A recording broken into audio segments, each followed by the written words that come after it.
I think it's always the same feeling before race one, where you obviously prepare over winter, and we have less and less tests these days, and yeah, you feel maybe not 100% ready with the car, especially if you change team. You need a little bit more time to adapt to many new things, but yeah, it's the same for everybody, so let's go.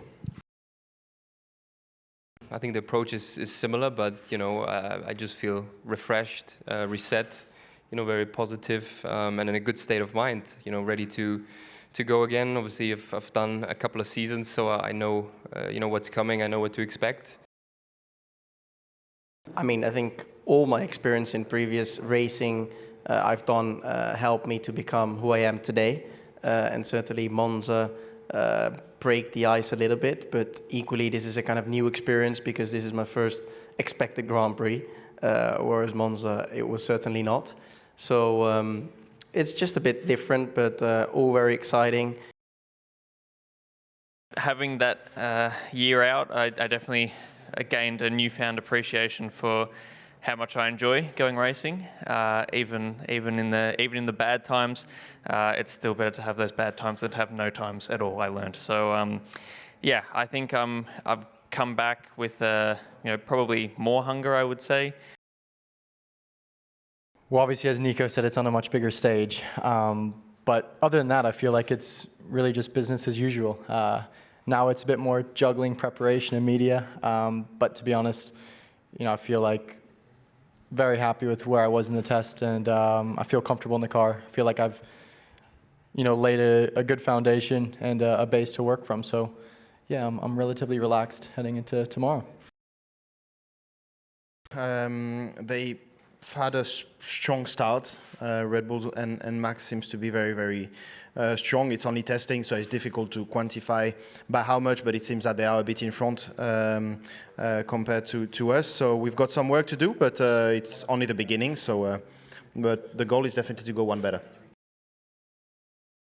I think we've had anyway very good testing in a way that we did a lot of laps. We didn't have much, we didn't have any reliability problems, and we did all the tests that we wanted to do in order to do all the scan that we wanted to do on the car, which is really, really important. So the tests were positive. Now to see exactly where we are compared to the others, we'll have to wait. I mean, we had 3 really good days. I think also just in general the progress we made over the winter was very good. But we have to, of course, show it this weekend, but not only this weekend, of course. From there onwards, you continue to develop, and every track is also a bit different in terms of behavior of the car. But yeah, the test days were good for us.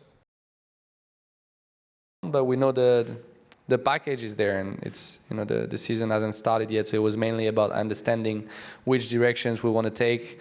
But yeah, we'll be in the fight, but I expect more answers or clear answers about everyone's performance on Saturday.